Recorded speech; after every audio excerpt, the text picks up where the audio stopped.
Assalamualaikum warahmatullahi wabarakatuh. Alhamdulillahi rabbil alamin. Wassalatu wassalamu ala asrafil anbiya wal mursalin wa ala alihi wa sahbihi rasulillahi ajmain. Amma ba'du.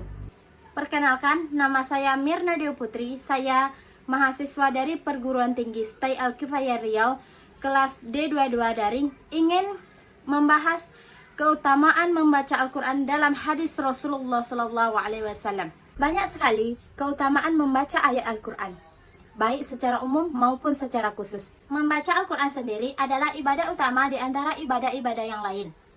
Sebagaimana diriwayatkan oleh An-Nu'man ibnu Bashir, beliau berkata, Bismillahirrahmanirrahim, Qala Rasulullah sallallahu alaihi wasallam, afdalu ibadati ummati qiraatil Quran, yang artinya Rasulullah sallallahu alaihi wasallam bersabda, sebaik-baiknya ibadah umatku adalah membaca Al-Quran. Hadis riwayat Al-Baihaqi. Kemudian, orang mukmin yang selalu membaca Al-Quran digambarkan dalam hadis Abu Dawud seperti buah yang wangi dan manis. Kemudian, orang mukmin yang tidak suka membaca Al-Quran digambarkan seperti buah yang manis namun tidak wangi. Selanjutnya, ada orang yang fasik yang suka membaca Al-Quran seperti buah yang aromanya wangi namun rasanya pahit. Terakhir, ada juga orang yang fasik yang tidak suka membaca Al-Quran digambarkan seperti buah yang tidak beraroma dan rasanya juga pahit. Al-Quran sendiri sudah mengungkapkan, dan apabila dibacakan Al-Quran, maka dengarkanlah baik-baik dan perhatikanlah dengan tenang agar kamu mendapat rahmat. Quran Surah Al-A'raf ayat 204. Menurut para ulama tafsir, adanya perintah menyimak bacaan Al-Quran berarti adanya perintah membaca Al-Quran. Jika mendengar saja sudah mengundang rahmat, apalagi membacanya. Hadis tentang keutamaan membaca Al-Quran yang cukup familiar adalah hadis riwayat Abdullah ibnu Mas'ud yang menyatakan, setiap huruf yang dibaca akan diberikan satu kebaikan. Setiap kebaikan dilipat menjadi 10. Sebagaimana berikut ini, Bismillahirrahmanirrahim. An Abdullah ibnu Mas'ud yaqulu, qala Rasulullah sallallahu alaihi wasallam, man qara'al harfan min kitabillah falahu bihi hasanah wal hasanah bi asri amsalha la aqulu lam harfun walakin alifu harfun walamun harfun wa mimun harfun, yang artinya, kata Abdullah bin Ibnu Mas'ud, Rasulullah sallallahu alaihi wasallam bersabda, siapa saja yang membaca satu huruf dari kitabullah atau dari Al-Quran, maka dia akan mendapatkan satu kebaikan. Sedangkan satu kebaikan dilipat gandakan, dilipat kepada 10. Misalnya, aku tidak mengatakan alif lam mim satu huruf, akan tetapi alif satu huruf, lam satu huruf, dan mim satu huruf. Hadis riwayat At-Tirmizi. Menurut Ali bin Abi Thalib karamallahu wajhah, keutamaan yang diungkapkan hadis di atas diperuntukkan kepada orang yang membaca di luar sholat, walaupun dalam keadaan suci. Sementara keutamaan orang yang membaca Al-Quran dalam sholat dan dilakukan saat berdiri, maka balasannya adalah 1000 kebaikan. Kemudian jika dibaca pada saat duduk sholat, balasannya adalah 50 kebaikan. Adapun dibaca di luar sholat dan dalam keadaan suci, balasannya adalah 25 kebaikan.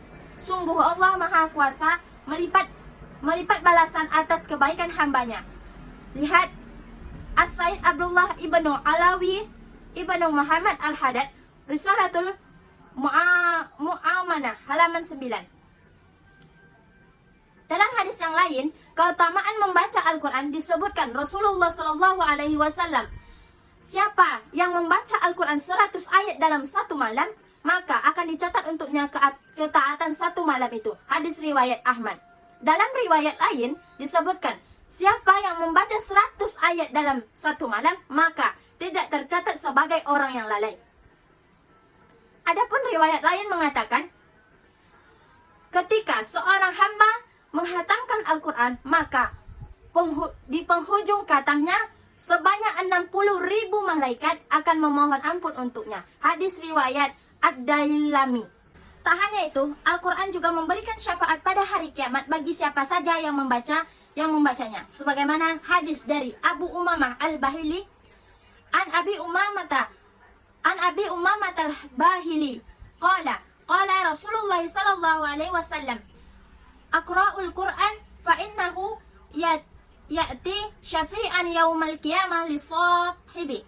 Yang artinya, Rasulullah sallallahu alaihi wasallam bersabda, bacalah Al-Quran, sebab ia akan datang memberikan syafaat pada hari kiamat kepada pemilik, pembaca atau pengamalnya. Hadis riwayat Ahmad. Dalam sebuah hadis qudsi disebutkan bahwa orang yang sibuk membaca Al-Quran dan tak sempat membaca zikir yang lainnya akan diberikan balasan terbaik melebihi balasan mereka yang selalu meminta.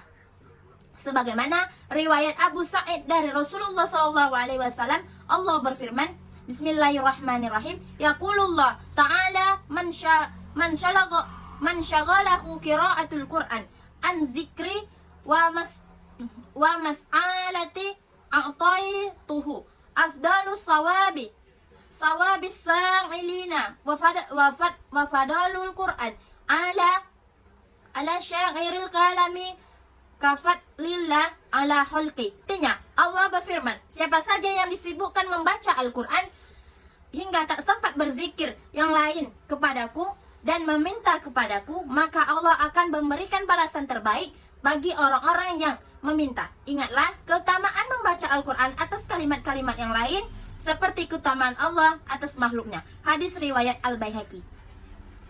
Atas dasar ini, para ulama menyebutkan bahwa membaca Al-Quran lebih utama daripada zikir dengan kalimat-kalimat umum yang tidak terpaku pada waktu dan tempat. Selain keutamaan di atas, masih banyak lagi keutamaan membaca Al-Quran yang disebutkan para ulama.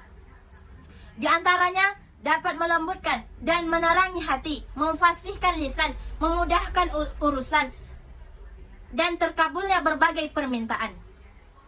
Tak hanya itu, apabila dihadiahkan kepada orang yang meninggal, bacaan Al-Quran juga akan mendatangkan kebaikan tersendiri untuknya. Hal ini sebagaimana yang dikemukakan oleh Imam Ahmad Ibnu Hanbal dan sebagai ulama Syafi'i, sebab dalam pandangan mereka, kebaikan membaca Al-Quran yang dihadiahkan kepada ahli kubur akan sampai. Terakhir, kira-kira perlu diingat bahwa membaca Al-Quran hendaknya dilakukan dengan tartil dan memenuhi adab-adabnya. Seperti dalam keadaan berwudu, di tempat-tempat yang suci, menghadap kiblat, menghadirkan hati disertai dengan kekusyukan, kerendahan hati, penghayatan dan pengaguman terhadap zat pemilik kalam. Seakan-akan sedang tertutur sapa dengannya atau sedang dinasehatinya. Saking pentingnya memenuhi tartil dan adab membaca Al-Quran, Ibnu Abbas pernah berkata, satu surat yang aku baca dengan tartil lebih aku sukai daripada membaca seluruh Al-Quran tanpa tartil. Bahkan Anas ibnu Malik juga mengatakan, banyak sekali orang yang membaca Al-Quran namun Al-Quran sendiri melaknatnya. Dijelaskan para ulama, membaca Al-Quran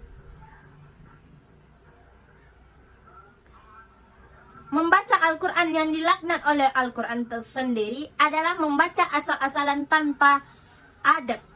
Sekian dari saya tentang keutamaan membaca Al-Quran. Saya sendiri belum profesional dalam menyampaikan, masih banyak salah-salah, masih membaca teks.